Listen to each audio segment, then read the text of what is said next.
ঢাকার সাভারে গেল ৩ মাসে সরকারি একটি পরিত্যক্ত ভবন থেকে পরপর ৫টি লাশ উদ্ধারের ঘটনায় চাঞ্চল্য ছড়িয়ে পড়েছে পুরো এলাকায়। স্থানীয়দের মধ্যে আতঙ্ক সৃষ্টি হওয়ায় ভবনটি ভেঙে ফেলার দাবিও উঠেছে। খুনিদের ধরতে পুলিশের একাধিক টিম ও সিআইডি তদন্ত করছে। সবশেষ গতকাল ২ পোড়া মরদেহ উদ্ধারের ঘটনায় একজনকে আটক করেছে গোয়েন্দা পুলিশ। সহকর্মী শাহেদ জুয়েলের তথ্যচিত্রে ডেস্ক রিপোর্ট। বিশ্বের সর্বাধুনিক প্রযুক্তিতে প্রস্তুতকৃত Arik silver wash detergent powder 500 গ্রাম মাত্র 70 টাকা। রিমার্ক। সাভারের পরিত্যক্ত পৌর কমিউনিটি সেন্টার একসময় নানা অনুষ্ঠানে মুখরিত হয়ে থাকলেও এটি এখন ভুতুড়ে ভবন হিসেবে পরিচিত। সন্ধ্যা নামলেই এখানে আড্ডা জমায় বিভিন্ন অপরাধীরা। এখান থেকে গেল কয়েক মাসে পরপর 3টি লাশ উদ্ধার করেছে পুলিশ। তবে এ সকল লাশ কোথা থেকে এলো বা কারা হত্যা করলো তা তদন্ত করে বের করার আগেই রোববার এই ভবনের দোতলা হতে মেলে আগুনে পোড়া আরও 2টি লাশ।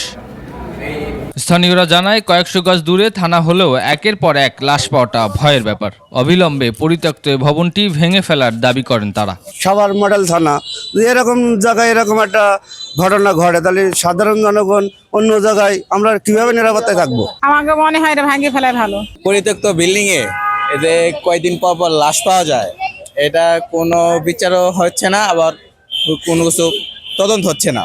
পুলিশ জানায় 999 থেকে সংবাদ পেয়ে লাশ উদ্ধার করা হয়। এই ঘটনায় কমিউনিটি সেন্টারের সিসি ক্যামেরা দেখে সন্দেহভাজন হিসেবে একজনকে আটক করেছে গোয়েন্দা পুলিশ। একটার দিকে আমরা এখানে এসে দেখতে পাই 2টা অজ্ঞাতনামা মরদেহ আগুনে পোড়া, সম্পূর্ণই পোড়া।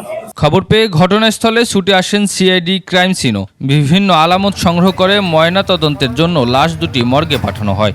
একটা মেয়ের বয়স হইতে পারে 15, সর্বোচ্চ 15 বা 16, এরকম হতে পারে। আরেকটা মেয়ের বয়স 20-22।